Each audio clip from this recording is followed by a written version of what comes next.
Good evening, ladies and gentlemen. Jai Hind.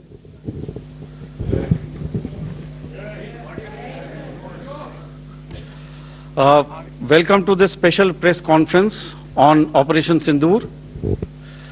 We will begin with opening statements by the three senior officers to my right here, who have been directly overseeing operations during Operation Sindoor. We have Lieutenant General Rajiv Ghai, Director General Military Operations, who will cover the aspects related to land domain. Air Marshal A.K. Bharti, to his right, Director General Air Operations, will provide insights on the air domain. And to my right is Vice Admiral A.N. Pranod, Director General Naval Operations, who will cover aspects on maritime domain. Following their briefings, we will move on to the question answer session. I now request the DGMO to commence the opening brief. Thank you, Sandeep. A very good evening to all of you, ladies and gentlemen. You are all by now familiar with the brutality and the dastardly manner in which 26 innocent lives were prematurely terminated at Pahalgam on the 22nd of April. When you combine those horrific scenes and the pain of the families that the nation witnessed with numerous other recent terrorist strikes on our armed forces and defenseless civilians, we knew that the time had arrived to make yet another compelling statement of our resolve as a nation. Operation Sindoor was conceptualized with a clear military aim to punish the perpetrators and planners of terror and to destroy their terror infrastructure. What I do not state here, of course, is the often stated determination of India and its intolerance to terror. It set into motion a very diligent and microscopic scarring of the terror landscape across the borders and the identification of terror camps and training sites. The locations that emerged were numerous, but as we deliberated more, we realized that some of these terror hubs were now bereft of any presence and had preemptively been vacated, fearing retribution from us. There was also a term of reference and our own binding, self-imposed restriction to target only terrorists and thus prevent collateral damage. There were 9 camps that you are now all familiar with, which were confirmed by our various intelligence agencies to be inhabited. Some of these were in POJK, while there were others that were located in the Punjab province in Pakistan. Nefarious places such as Muridke, the hub center of the Lashkar-e-Taiba, has over the years bred infamous characters such as Ajmal Kasab and the likes of David Headley. What followed was a careful scrutiny of each of these sinister locations, their layout, configuration, even the type of construction in each structure, and the terrain obtained around these. This was with an obvious intent to deduce and identify the exact vector that was required for their neutralization, as also the eyes in the sky that we would send up to ensure that we brought back evidence that we had indeed targeted what we set out to. The precise images of these engagements on that fateful and historical night have already been showcased during the first press statement on the 7th of May that was helmed by our Foreign Secretary. I have no doubt in my mind that we achieved total surprise, and those strikes across those 9 terror hubs left more than 100 terrorists killed, including high-value targets such as Yusuf Azhar, Abdul Malik Rauf, and Mudassir Ahmed, that were involved in the hijack of IC-814 and the Pulwama blast. The line of control was also violated soon after by Pakistan, and the erratic and rattled response of our enemy was apparent from the number of civilians, inhabited villages, and religious sites such as Gurudwaras that were unfortunately hit by them, leading to a sad loss of lives. The Indian Air Force played a major part in these strikes by engaging some of these camps, and the Indian Navy provided wherewithal in terms of precision munitions. The Indian Air Force obviously had their assets up in the sky, and I will here request Air Marshal Bharti, the Director General of Air Operations, to detail for you the methodology that the men in blue adopted to successfully manifest this mission. Thank you, Rajiv. A very good evening, ladies and gentlemen. It indeed is a difficult time that we have to come here like this and brief you. We could have done without this, but we had no choice.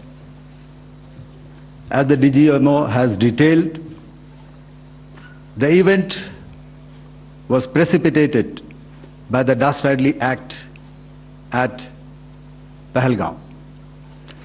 The sequence of events have already been detailed. We carefully selected the targets, and out of the 9 selected targets, the target systems that were given to the Indian Air Force were the notorious training camps at Bhavalpur and Muridke, these being further from the international boundary. Through critical target system analysis, we analyzed what was to be done to annihilate these targets and plan to engage these targets with precision air-to-surface guided munitions so as to avoid collateral damage. The modalities of planning process I will not go through at this instant. However, what I would like to show you is the results that we achieved through our targeted air strikes. Could I have the second slide, please?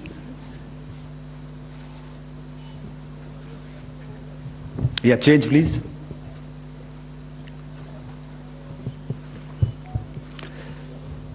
Okay. This is what the terror infra at Muridke looks like.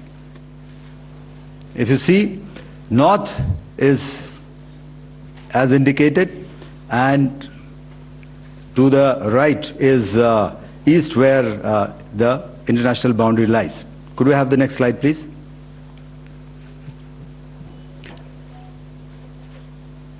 Orientating, just go back to one slide. Okay. Please have a look at this red building, the series of buildings out here, and this empty ground. Next. If you relate, the empty ground is here, and you see this is the first weapon that is impacting. This is the impact point number 1 on Muridke training camp with our precision guided weapons on early morning 7th. Next, please. Keep your eyes glued for the second weapon coming in and the second impact on the selected target point. Next slide, please.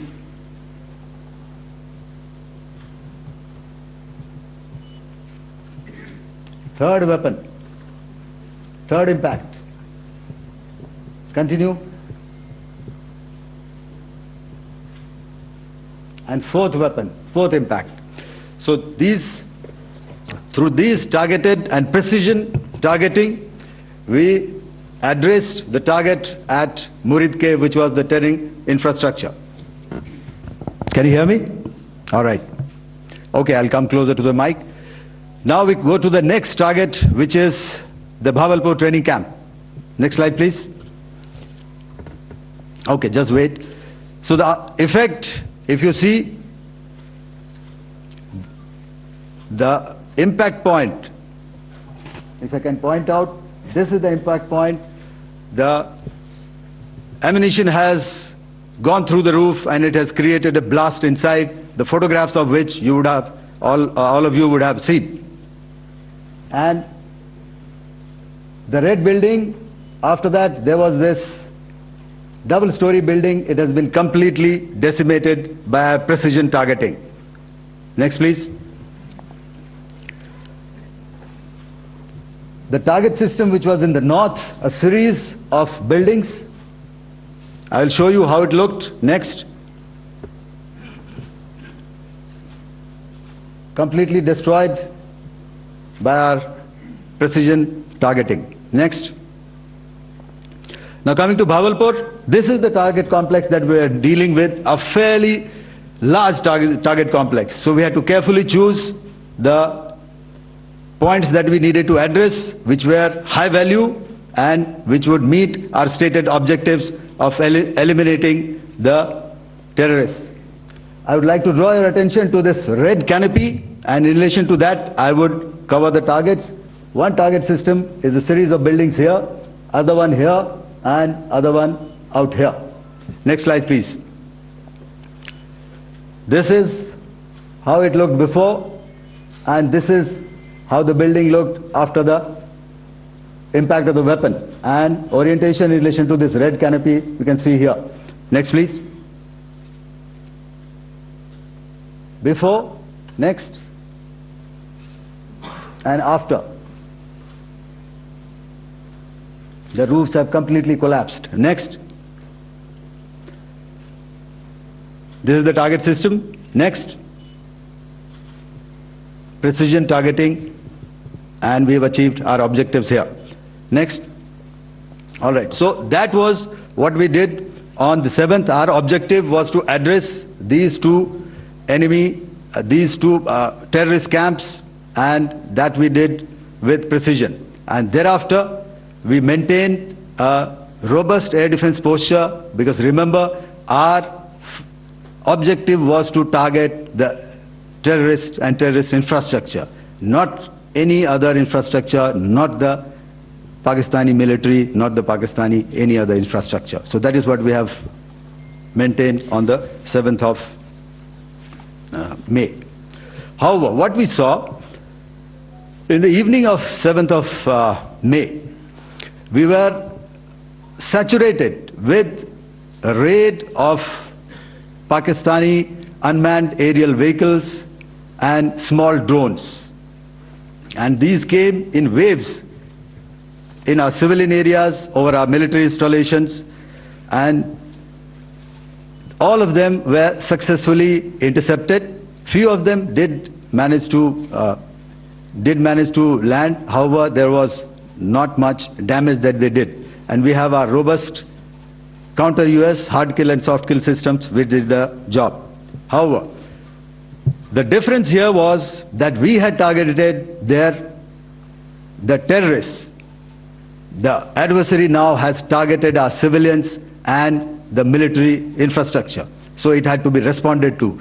So in a quick and calibrated response, that very night we struck their radar installations at Lahore and close to Gujranwala, the LYT installation, to indicate to him that we are ready, yet we do not want to escalate. Our fight was with the terrorists and not with the Pakistani military establishment. Thank you. Thank you, Air Marshal Bharti. So, ladies and gentlemen, he's outlined operations not only on the night of 6th and 7th of May, when Operation Sindoor commenced, but also on the subsequent night. Being well aware and familiar with the congenital and impulsive nature of our adversary, and even though we did attempt to reach out and communicate our compulsions to strike at the heart of terror to my counterpart in the immediate wake of Operation Sindoor, the request was brusquely turned down, with an intimation that a severe response was inevitable and in the offing. We were, of course, prepared. Operations on the 7th and the 8th, Air Marshal Bharti spoken about. On the night of 8th and 9th of May, they flew drones and aircrafts into our airspace all across the borders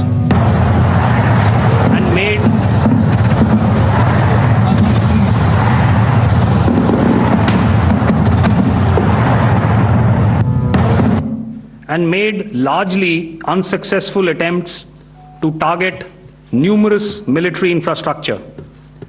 Violations on the line of control by Pakistan also commenced yet again and precipitated into fierce arty engagements. The air operations on the night of 8th and 9th of May, I'll yet again request the DG Air Operations to cover.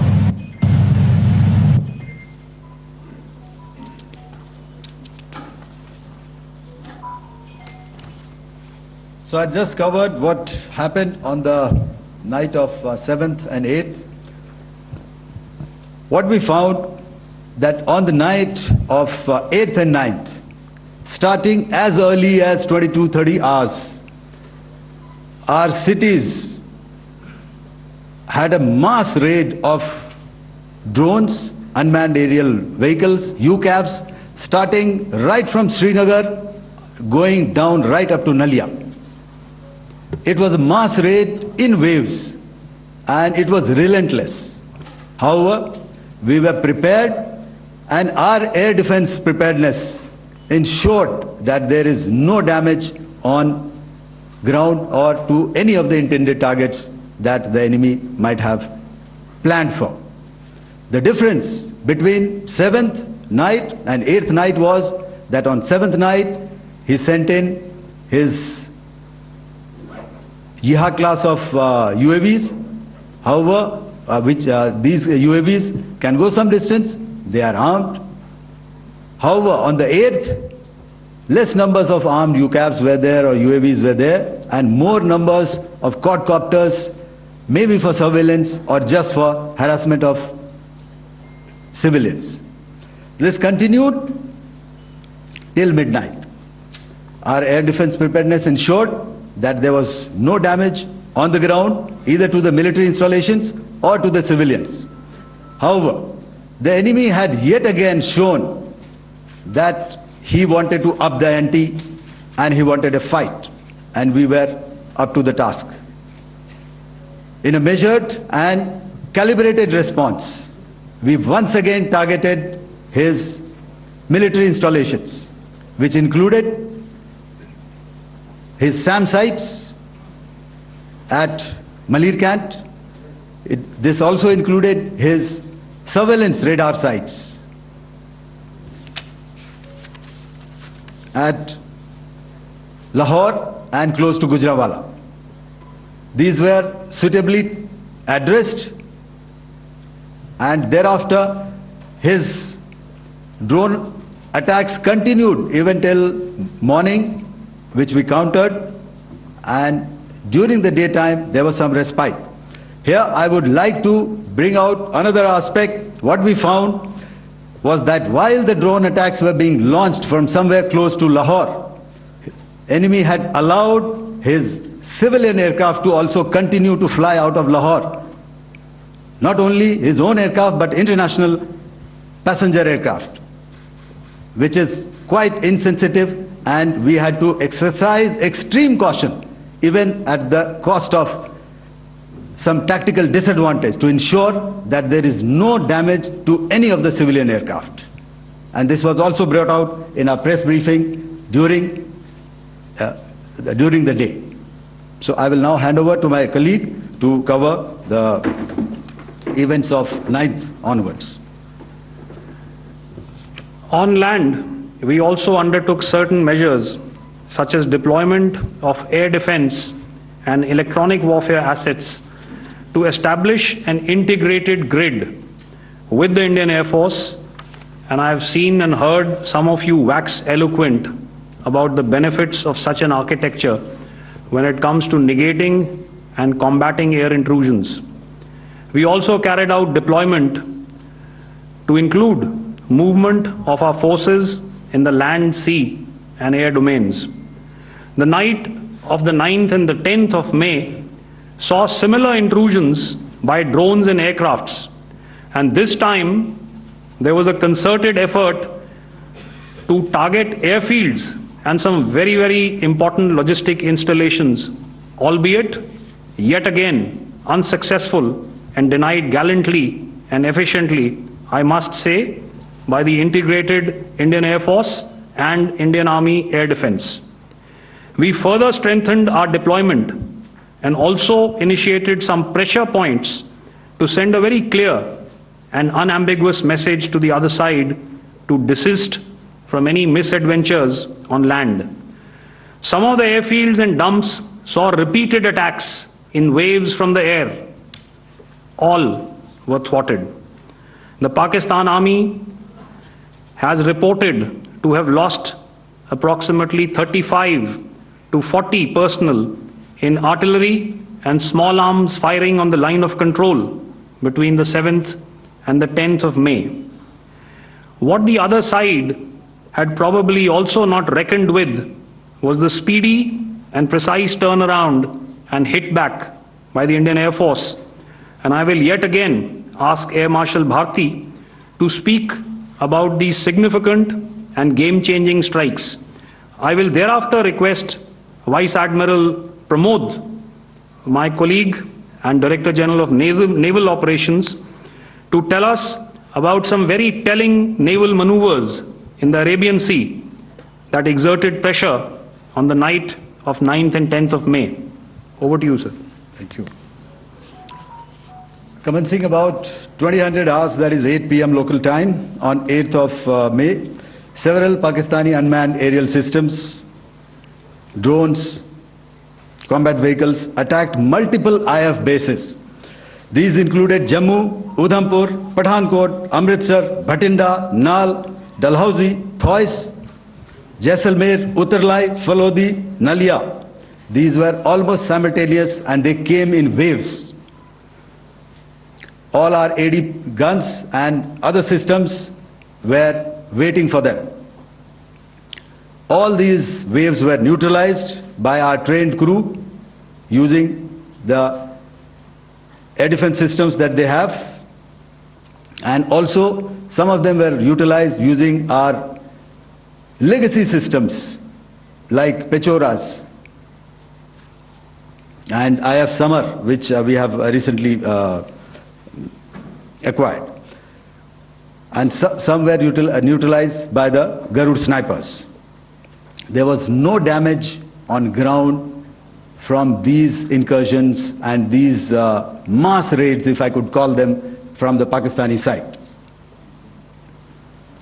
However, following these relentless attacks on our air bases, on our forward positions and on our civilian targets, this was time to convey some message to our adversaries. And therefore, a decision was taken to strike where it would hurt. And towards that, in a swift, coordinated, calibrated attack, we struck his air bases, command centers, military infrastructure, air defense systems across the entire Western Front. The bases we struck include Chaklala, Rafiki, and mind you, Chaklala is Islamabad, Rahim Yar Khan, Sakar, sending a clear message that aggression will not be tolerated. This was followed by strikes at Sargoda, Bholari, Jacobabad. We also struck the C2 centers at Murid, the UAE complex at Murid, Rafiki, radar at Chunia, which I will show you, Rahimyar Khan airfield, and the unmanned combat aerial vehicle hangar at Sakar.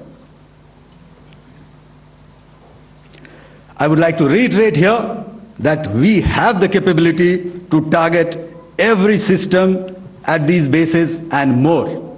However, it was only a measured response to instill good wisdom to our adversary to refrain from further escalation. IF response was directed only at military installations, avoiding civilian and collateral damage. I would now like to show you some of the effects that have been achieved as a result of our air operation.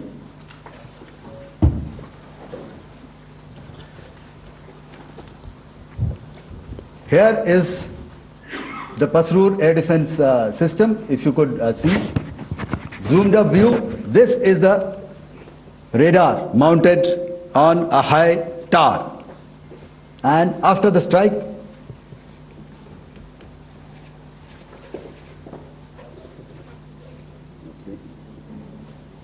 let me manage. Thank you. Can you hear me? Yeah, thank you.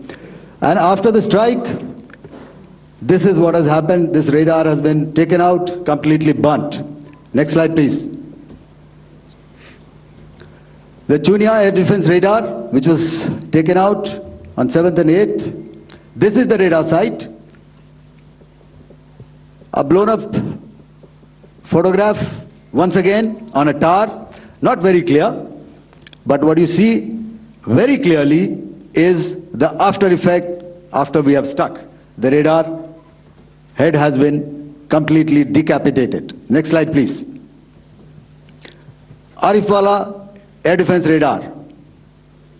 In this complex, you see how it looked before, blown up image, and after really blown up. Next. Now coming to Sargodha airfield. Remember, this is one of their important airfields wherein they have a lot of assets, F-16s, other assets which they keep getting, training institutes. And we have stuck this airfield. It is not, if you zoom in here, then one impact point here on the runway and second impact point of our weapon, precision weapon on the runway. And if you see this blown up repairing going on, same here. Next. Rahimyar Khan. This is the area we have struck. A deep strike out here and one complex here. So this is how it looked before, and the same, you see a big crater, another crater here, and this complex after strike neutralized. Next. Chaklala airfield, Noor Khan, once again a major air base, a lot of their logistic assets out here.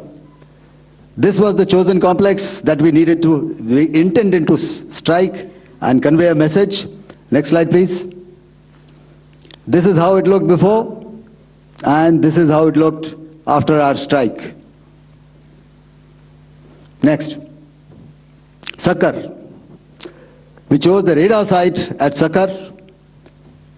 This is the radar site, and after it was struck, this is the aftermath, completely burnt out.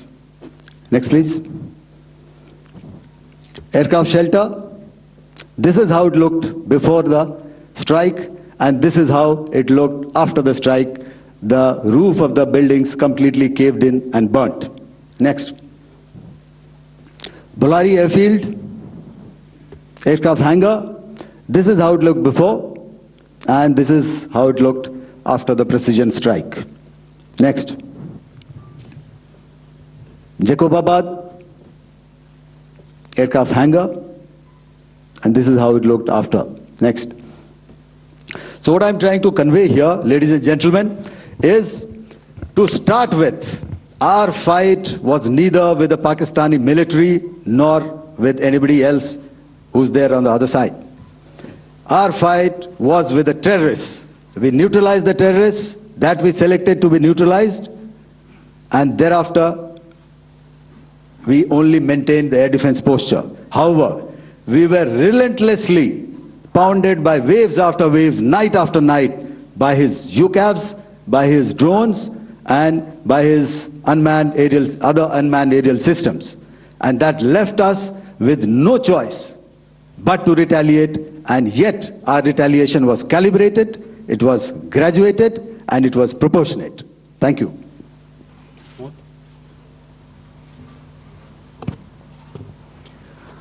Good evening, ladies and gentlemen.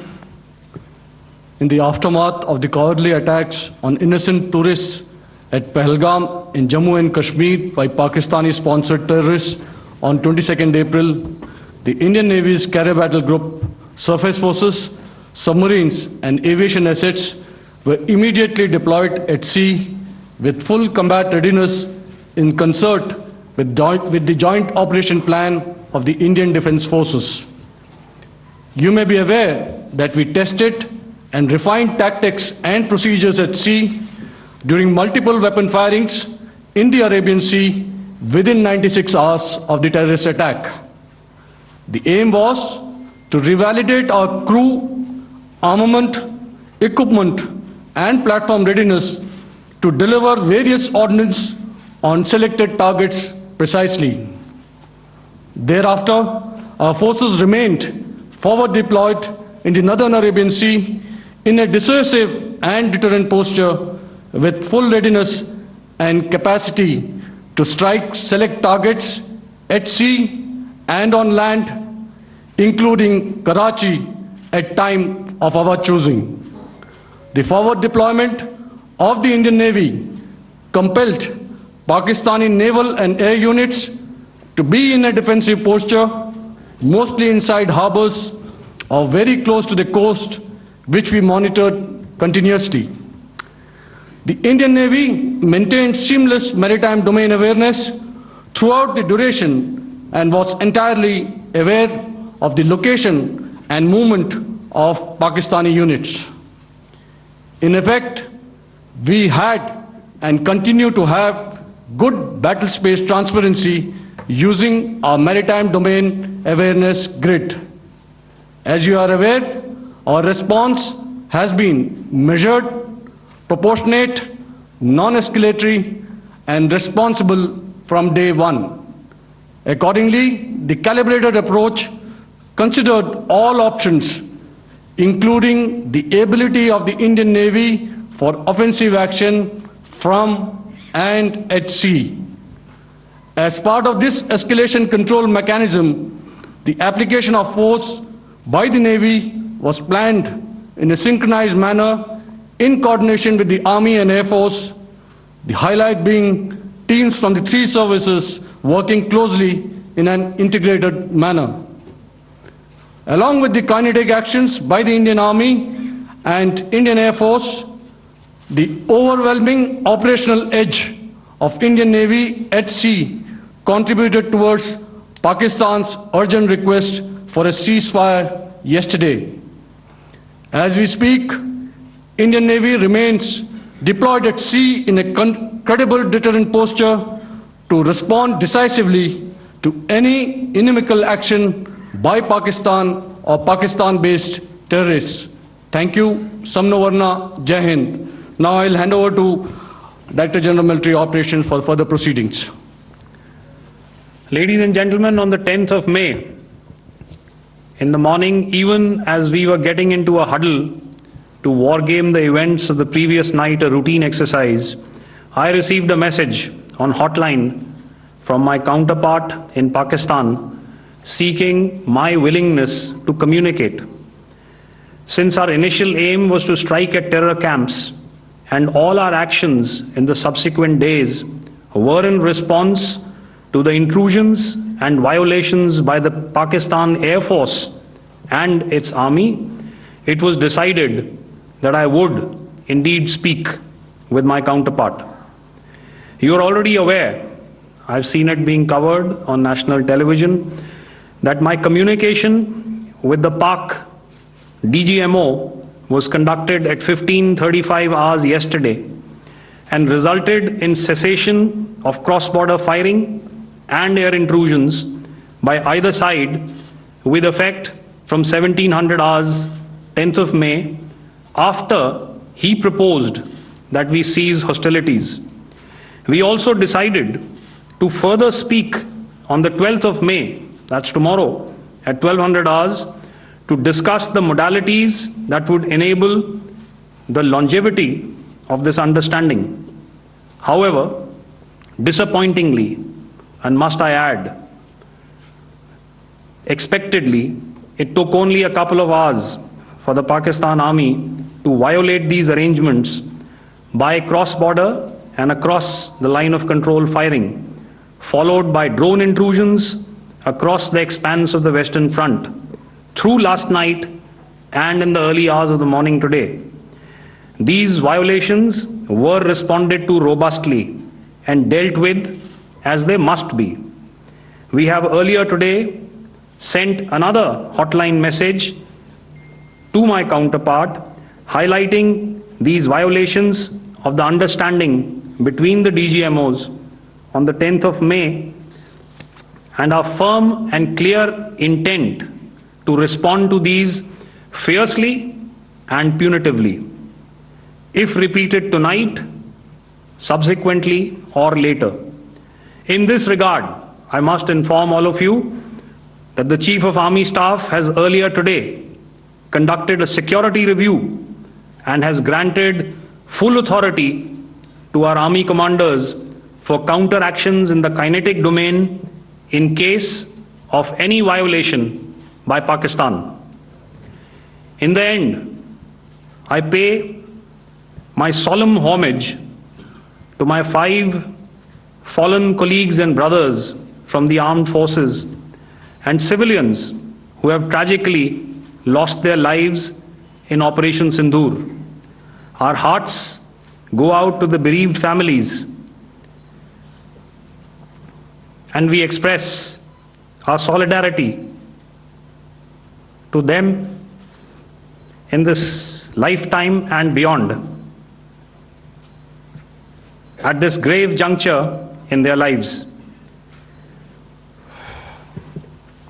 Their sacrifices shall always be remembered and spoken of in glowing terms by a grateful nation. We have thus far, ladies and gentlemen, exercised, and my colleague Pranod highlighted this, immense restraint, and our actions have been focused, measured, and non-escalatory. However, any threat to the sovereignty, territorial integrity, and safety of our citizens will be met with decisive force. Jai Hind.